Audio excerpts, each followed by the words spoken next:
Bore da, diolch am y croeso cynnes. Gadewch I fi ddechrau Salm 122. Yr oeddwn yn llawen pan ddywedasant wrthyf gadewch I ni fynd I dir arglwydd.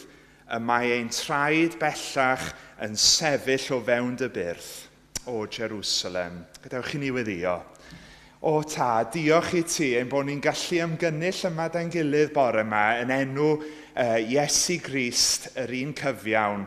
Bydde gyda ni nawr wrth I ni addoli ti, tad, mab ac ysbryd glân, a bydde ni dy bresenoldeb fo gyda ni nawr wrth I ni daddoli. Dyn ni'n gofyn hyn yn enw Iesu Grist, ein gwaredwr. Amen. Wel, gadewch I ni ganu da'n gilydd emyn rhif 114. 114. I'll just ffeindio'r llyfr.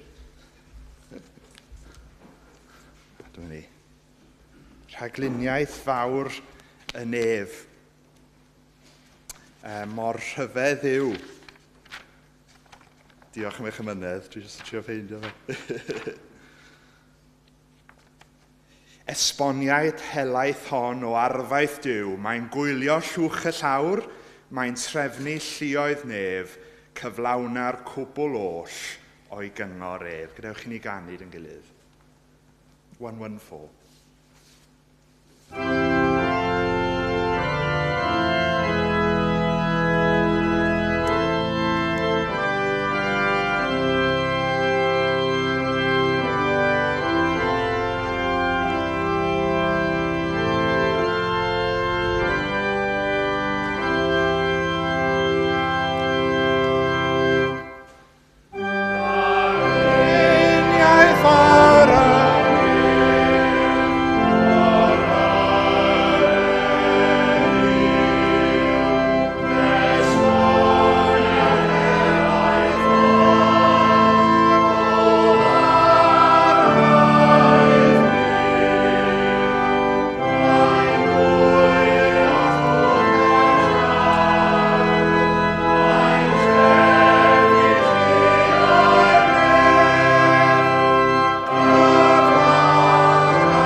Emyn hyfryd o Sir Gyfyrddin, David Charles. Wel, gadewch I ni darllen, let us turn to the Word of God. The Gospel according to Luke, chapter 23, Luc 23, a na i ddechrau darlleniad ar adnod 26. Luke 23, reading from verse 26. Tudalen 1076 in your English Bibles. Dyma gair Duw.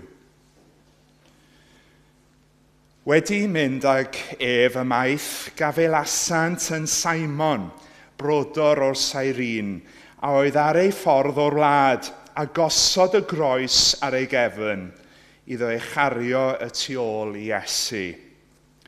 Yr oedd tyrfa fawr o'r bobl yn ei ddilyn, ac yn ei plith ragedd yn galaru ac yn wylofain drosto.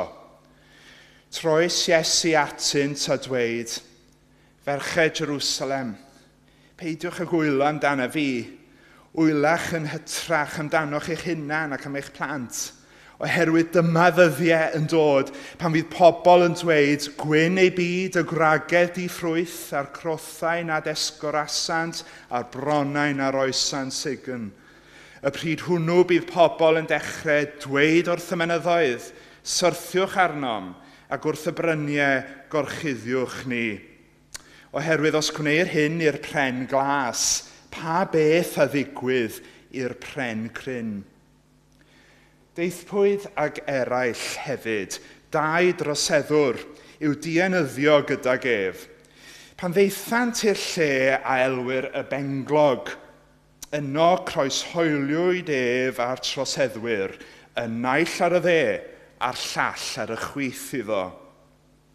A meddai Iesu, O dad, maddau iddynt, oherwydd ni wyddant beth y maent yn ei wneud. A bwriasant goel brennau i rannu ei ddillad. Yr oedd y bobl yn sefyll yno yn gwylio. Yr oedd aelodau'r cyngor hwythau yn ei wawdio gan ddweud, fe achubodd eraill, achubed ei hun os ef yw Meseia Duw yr etholedig. Daeth y milwyr hefyd ato ei watwar gan gynnu'r gwyn sir iddo, a chan ddweud, os ti yw brenin yr Iddewon, achub dy hun. Yr oedd hefyd ar ysgrif uwch ei ben, hwn yw brenin yr Iddewon. Yr oedd un o'r troseddwyr ar ei groes yn ei gablu gan ddweud, ond nid ti yw'r Meseia, achub dy hun yn unau. Ond atebodd y llall a'i gyryddu. Ond nid oes arnat ofyn Duw, a thithau dan yr un ddedfryd. I ni y mae hynny'n gyfiawn oherwydd heiddiant ein gweithredoedd sy'n dod i ni. Ond ni wnaeth hwn ddim o'i le. Yna dywedodd Iesu, cofia fi pan ddoith deyrnas. Atebodd yntai yn wir, rwy'n dweud wrthyt, heddiw byddu gyda mi ymhradwys. Erbyn hyn, yr oedd hi tua hanner dydd, daeth tywyllwch dros yr holl wlad, hi drio'r gloch y prynhawn, a'r haul wedi diffodd, rwygwyd llen y deml yn ei chanol, a llefodd Iesu a llef uchel, o dad, i ddwylo di yr wyf yn cyflwyno fy ysbryd, a chan ddweud hyn, bu farw. Dyma gair Duw, bydde di fe fod yn fendith i ni bore yma. Wel, gadewch i ni ganu unwaith eto, emyn rhif 677, hymn number 677, emyn Pedr Fardd. Dywedwyd ganwaith na chawn fyw gan anghrediniaeth hi, ond ymddiriedaf yn fy niw, mae'r afael sicraf fri. Gadewch i ni ganu gyda'n gilydd.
Gadewch I ni ddod at yr enw mawr.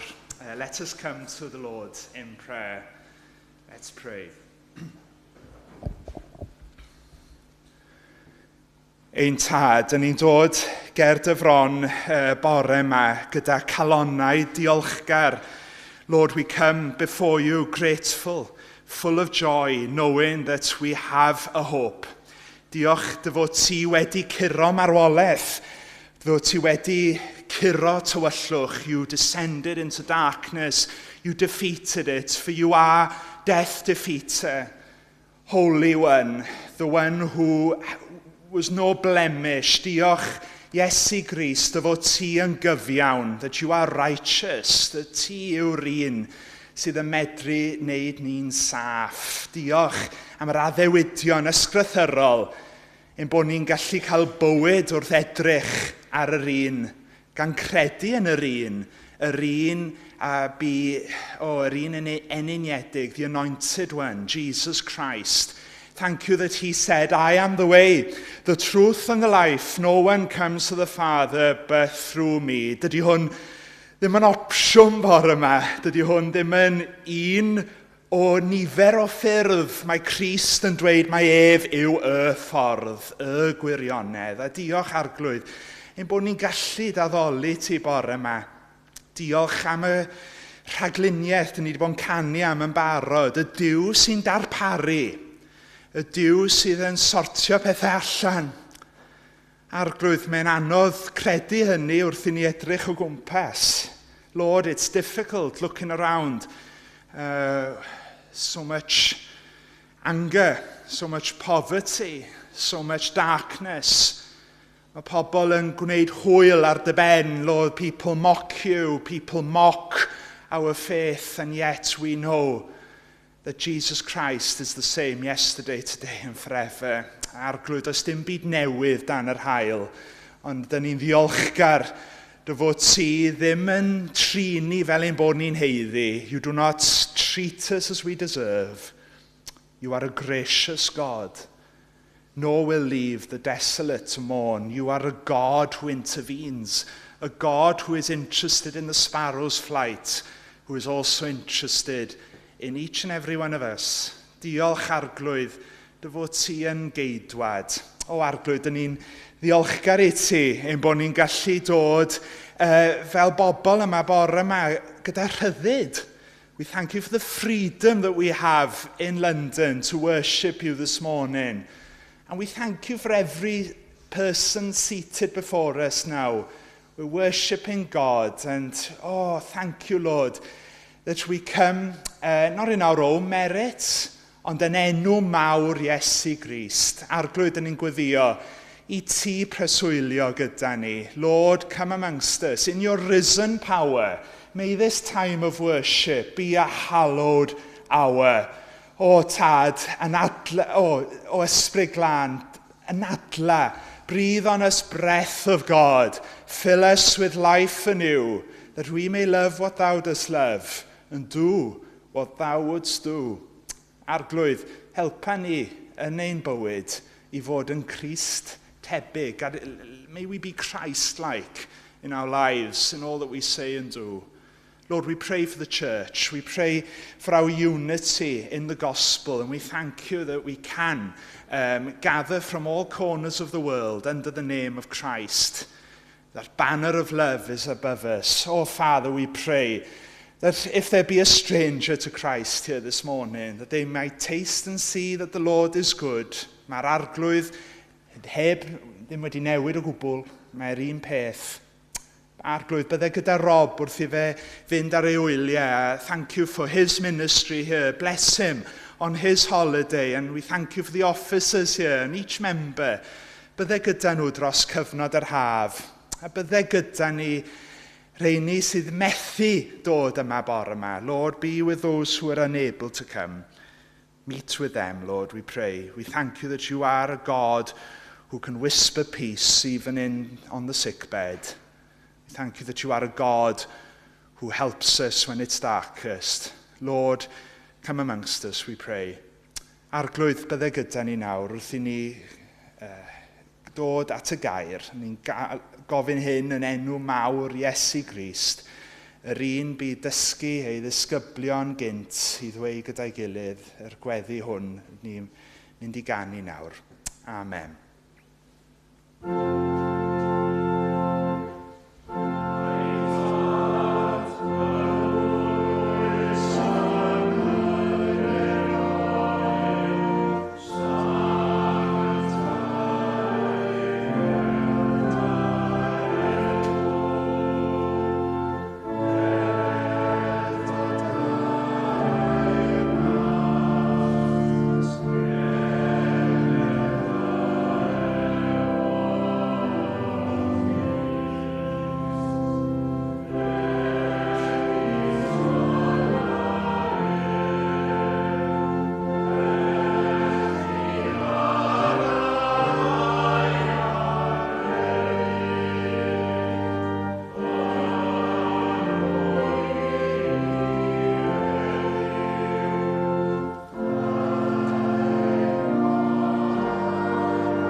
Wel, ar fore hyfryd o haf, croeso cynnes i bawb o bell ag agos sy'n hoedfa ac i'r sawl sy'n ymuno yn ni ar y we.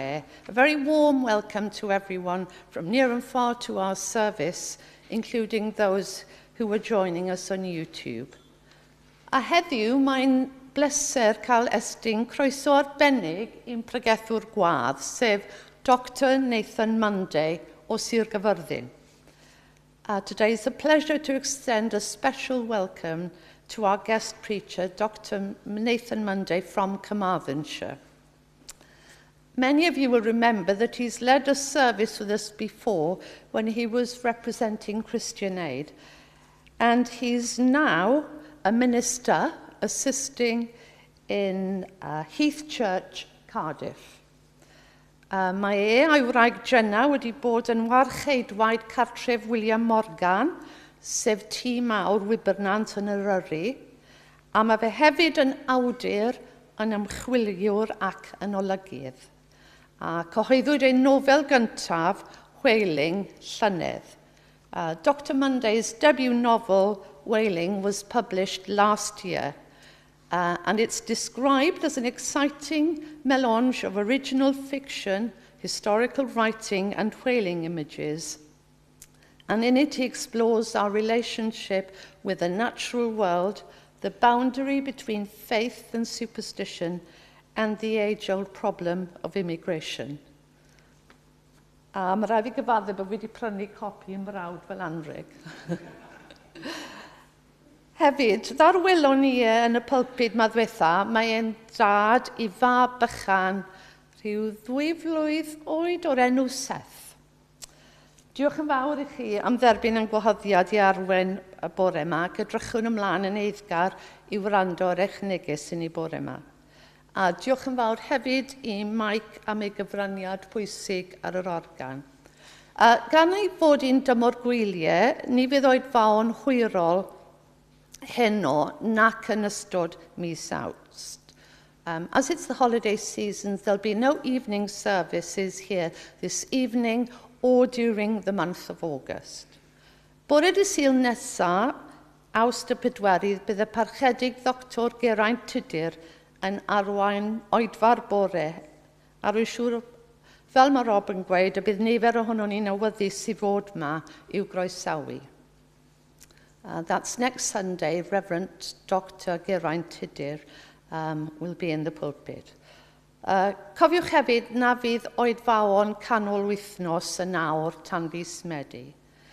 Bydd angladd Hywel Thomas, sef cyn ysgrifennydd Eglwys King's Cross, yn amlosgfa Southgate dydd Mawrth am 2 o'r gloch.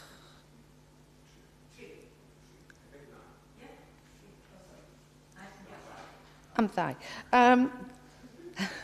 Cofiwch dod lawr i gael te a chyfle i gymdeithasu ar ôl yr oedfa. Ac yn awr bydd o'n awgrymu chi dderbyn eich rhoddion. Diolch yn fawr.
Diolch o galon eto am y croeso. O'n i ddim wedi talu am y plug yna. O'n i ddim yn disgwyl y nofel i ddod fyny. Ond diolch i chi am eich caredigrwydd a mynd i fod yn bleser dron ôl etoch.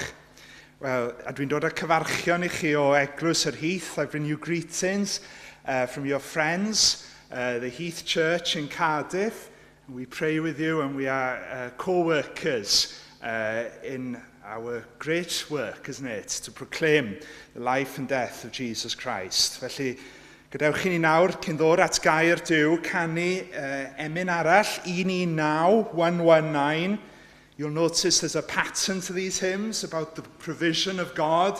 Dyw'n darpar o hyd at raid dynol rhyw, yw'n cysur i gyd a'n cymorth i fyw, pan sychoff yn honnau cysuron y llawr, ei heddwch fel afon a lifa bob awr. Let's sing this lovely hymn together.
Wel, hyfryd y fe.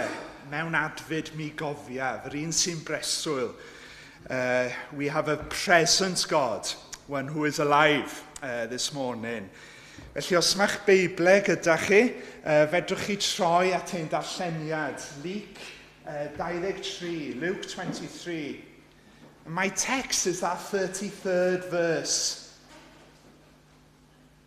Pan ddeithant i'r lle a elwyr y benglog, yno croeshoeliwyd ef a'r troseddwyr, y naill ar y dde, a'r llall ar y chwith iddo. I don't know if you're familiar with music from the 70s. Dwi ddim, really.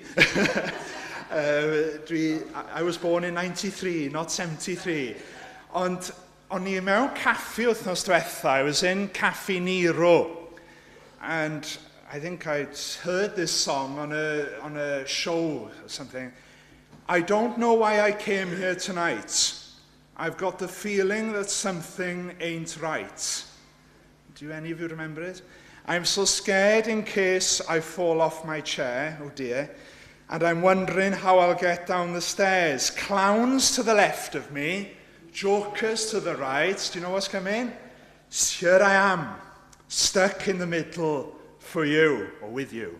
Sorry, I'm getting ahead of myself. Now, you might be thinking, nid emyn yw hwnna, Mike, a chi'n iawn. That is not a hymn. But it struck me. A'r gair stuck yn enwedig, sownd, efe. Yr syniad yma o fod yn stuck. Hen air Saesneg, it's an old English word, meaning to stab or to pierce. And then in the 17th century, it was linked i'r mochyn yna, you know, the pig that goes round. Stuck in place. Stuck in place. O'n i'n bwriadu pregethu ar Jonah bore yma. O'n i'n dweud i Rob yn ystafell bod fi wedi newid fy mregaeth neithiwr risg mawr, wrth gwrs, i pregethwr wneud hynny. Ond o'n i yn yr amgueddfa Prydeinig. I was in the British Museum yesterday, seeing the Michelangelo exhibition. O'n i'n cerdded rownd a o'n arddangosfa am yr darluniau, the pictures that Michelangelo made towards the end of his life.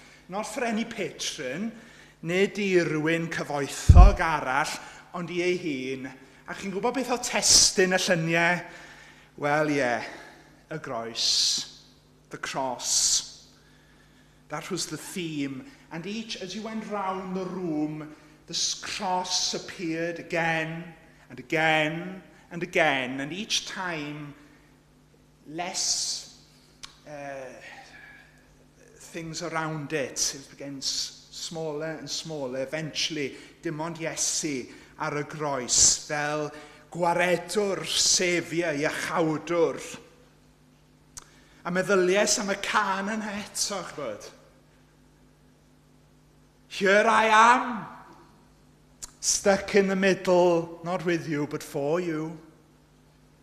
Drychwch ar y testyn, verse 33, when they came to the place called the skull, they crucified him there, along with the criminals, one on his right, not jokers as well, sort of, one on the right and one on his left. Felly, yn sydyn iawn bore yma, dwi eisiau defnyddio geiriau'r can Saesneg yma, os fi'n cael, mwyn i ni ddeall beth sy'n digwydd ar Galfari. I want to use this English song, which has come again to my mind last night, and how it teaches us about Calvary, and especially Jesus Christ, the lovely one.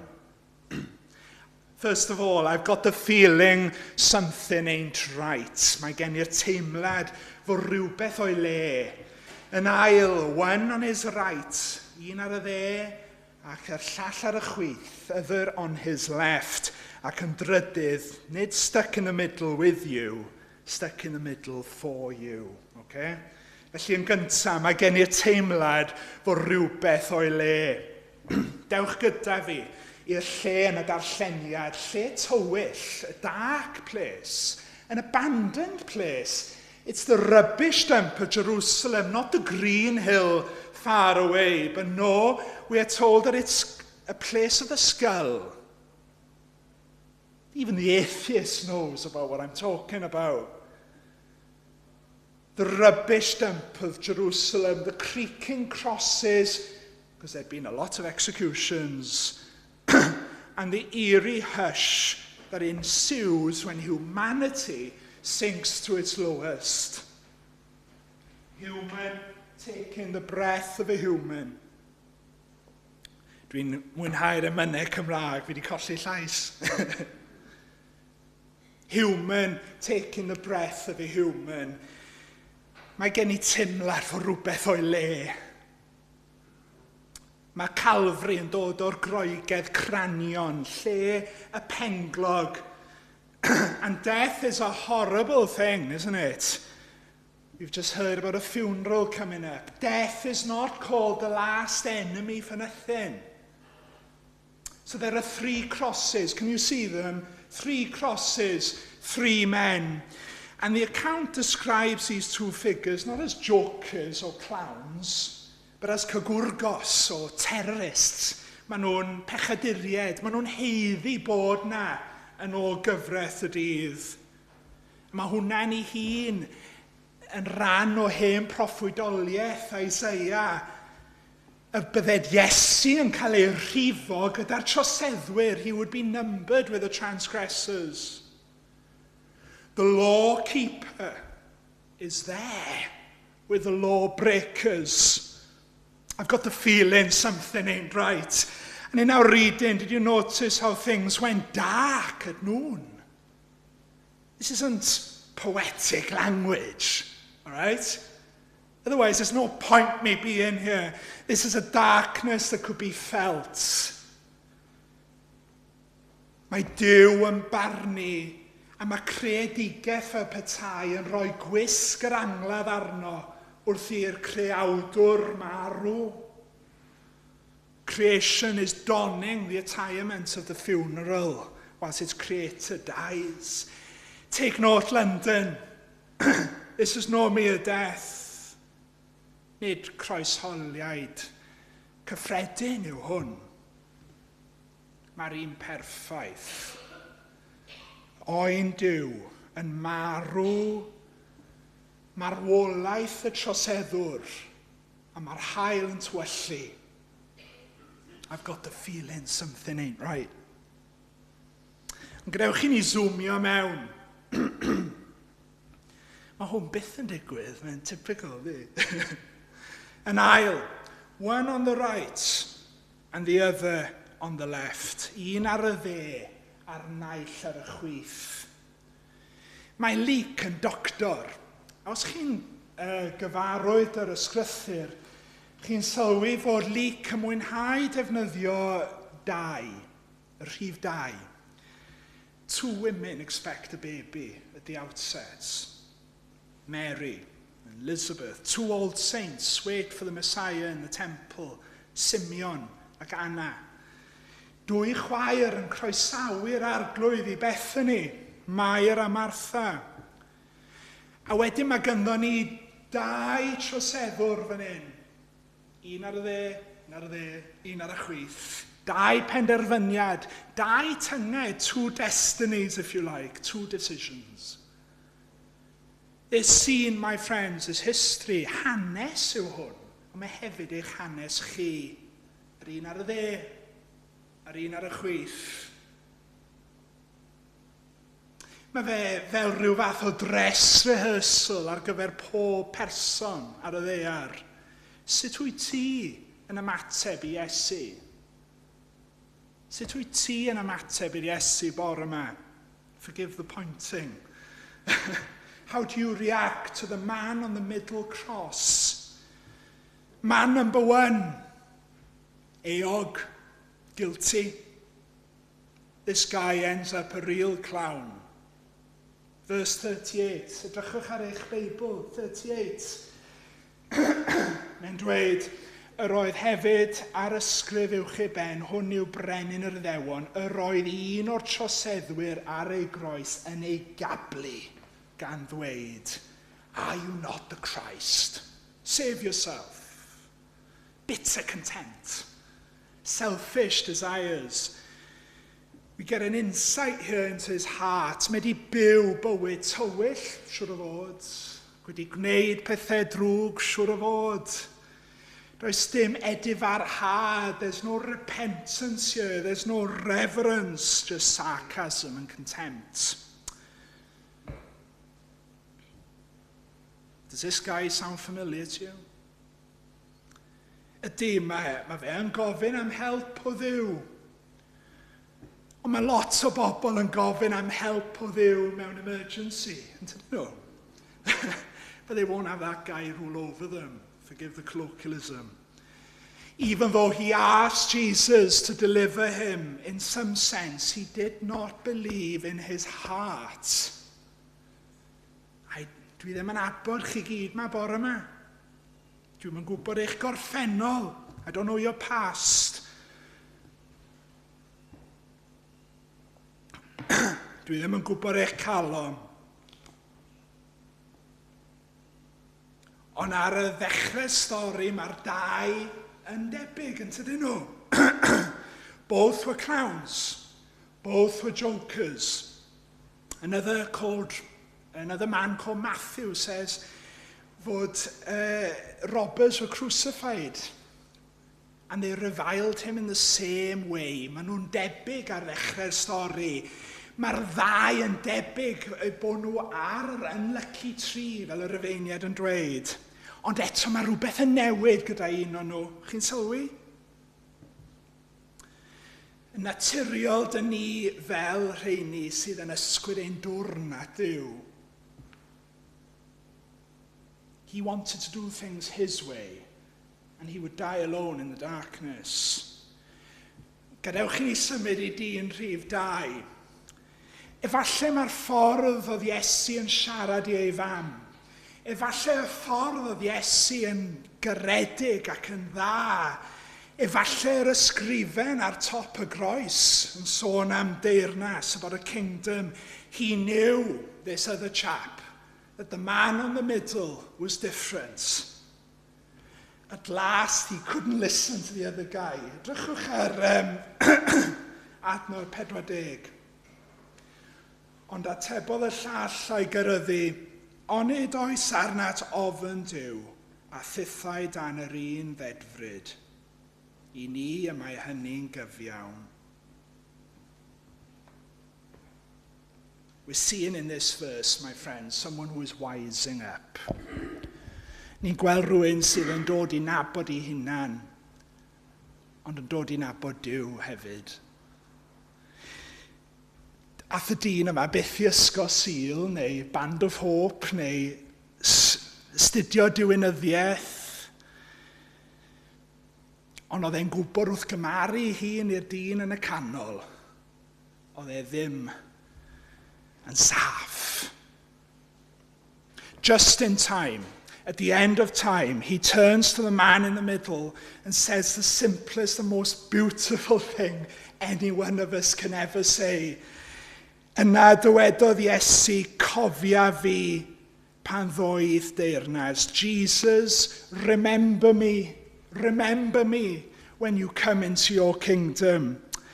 Yn yr iaith greiddio mae Yeshua, enw Iesu, yn golygu iachawdwr. It means saviour. So what is he saying? Saviour, remember me. Oedd e'n deall hwnna? Siwr o fod ddim. Ond mae yna rhywbeth grymus yn y geiriau. Back in the Bethlehem story, when Jesus Christ was on the cusp of being born, do you remember what the angel said to the Father? Yr un adeg pam oedd tad ddim yn gallu enwi ei mab, nes I enw mab fi'n Seth. Mae Seth yn siarad Cymraeg, a mae Seth hefyd yn siarad Dutch. Ond mae Seth ddim yn siarad Saesneg eto. Chi'n cofio beth oedd yr angel yn dweud I Joseph? You shall call his name Jesus. Pam? For he shall save his people from their sins. Bydd yn esgor ar fab a gelwi ef Iesu a mae ef a wareda ei bobl oddi wrth eu pechodau. Mae'r Beibl yn glir. Pam dyn ni'n cael gwaredwr? Oherwydd mae angen rhywbeth i gwaredu ni o. Mae yna fel cewri yn ein plith ni, yn ein bywyd. Marwolaeth, diafol, uffern. Dwi'n cael dweud y gair yna yn yr unfed ganrif ar 20. Mae'r cewri yma, these giants faces, death, hell and Satan. And I'm there facing them on my own. We need David. A greater David to smash death, to smash hell and Satan. And that's what's happening here. Chi'n gweld, mae cawr mawr Iesu Grist yn troedio dringwr mawr y groes yn mynd i fyny, a mae'r tywyllwch yn trosi'r lle. Darkness envelops him. But you know what? Darkness couldn't keep him. Dyna yw newyddion da Cristnogaeth. Bod ni mewn perygl, bod ni yn gwynebu'r cewri yma ar ben ein hunain. We're facing these giants alone. And then God himself steps into history and kills those giants in our stead. You see, I orffen. I've got the feeling something ain't right. Mae'r dau lleidr. One on the right, one on the left. Pa un ydych chi bore yma? Ydych chi yn Cristion gan enw yn unig? Neu ydych chi yn dweud, cofia fi, Iesu, cofia fi? Ac yn trydydd, ydyn ni'n dod nawr at y delwedd oedd ar feddwl Michelangelo wrth i fe wynebu marwolaeth, the image that was impressed on Michelangelo's mind as he faced death. Look at what it says, stuck in the middle for you, okay? Atebodd yntau, wir rwy'n dweud wrthyt, heddiw, byddi gyda mi ym Maradwys. Jesus answered him. He doesn't say maybe. Remember me? Maybe. If I can be bothered. Na, mae Jesus yn ateb a mae'n dweud, truly, I tell you, today you will be with me in paradise. That's not a metaphor. That's reality. Eto ac eto yn y pennod, ni'n clywed geiriau fel brenin ac teyrnas. A mae'r boi ar y groes, bydde wedi gweld yr ysgrifen ar ben y groes. Jesus Christ, King of the Jews. Pwy yw Iesu i chi? Mae'n byw bywyd perffaith. He was kind to the loner. He fed the poor. He paid attention to the strangest and sinful of people. He speaks sign language to the deaf person on the fringes. He helps women. He's not weird with children.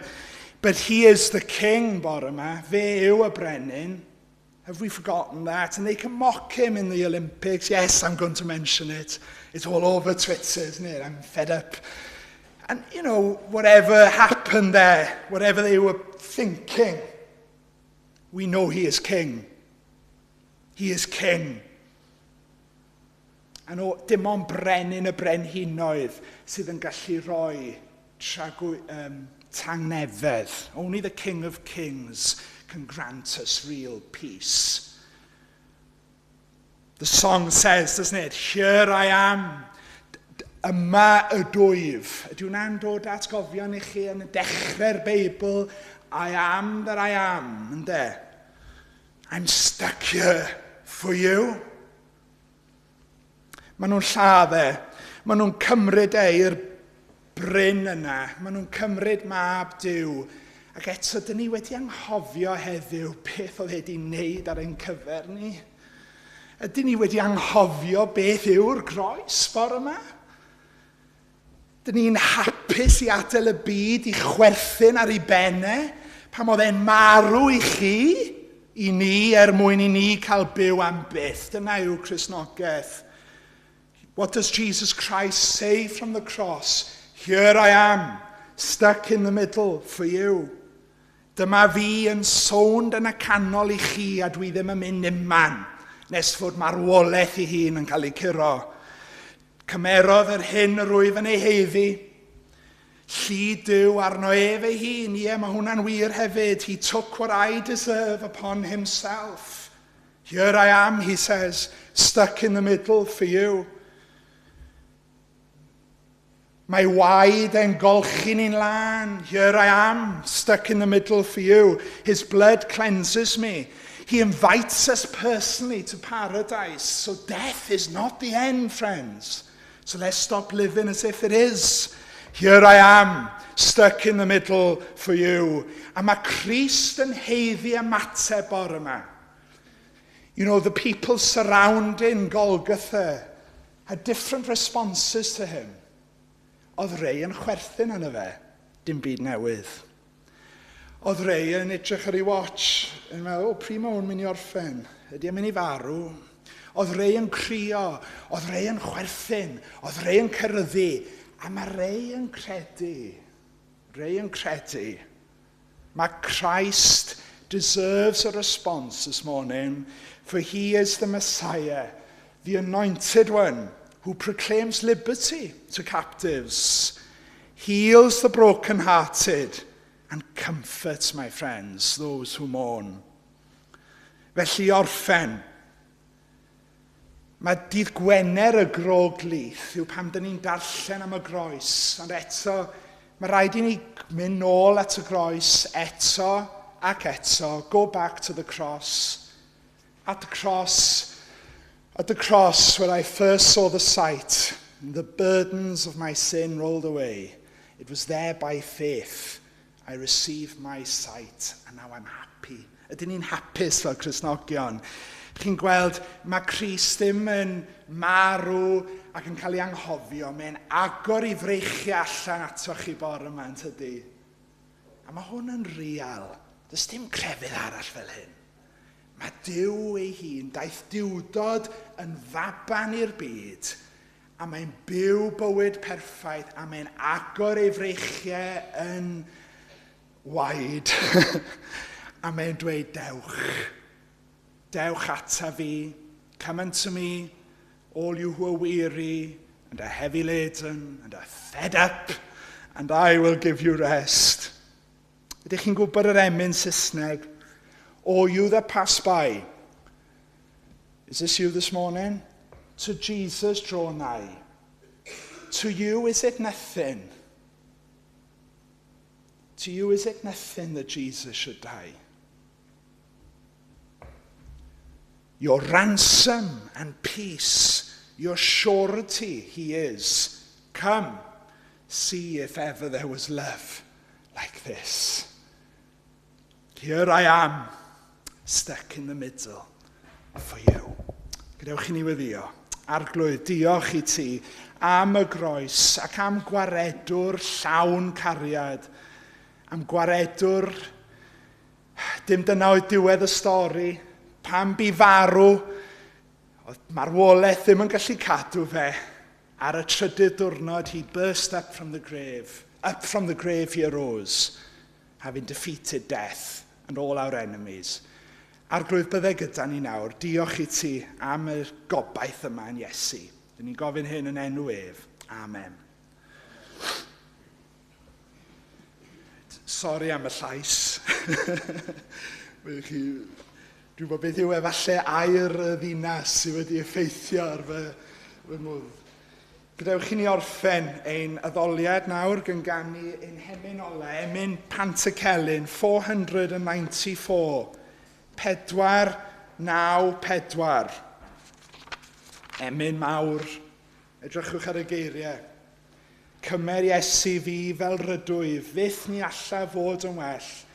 Dallu di am gwna'n agos, fwyllus i yw mynd yn hell. Yn dy glwyfau, byddai'n unig fyth yn iach. Gadewch i ni ganu yn gilydd.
Iddo ef sydd ar gallu ganddo i'ch cadw rag syrthio, a'ch gosod yn ddifau a gorfoleddus ger bron ei ogoniant.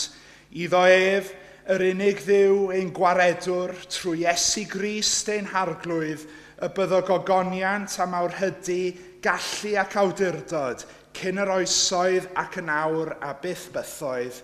Amen.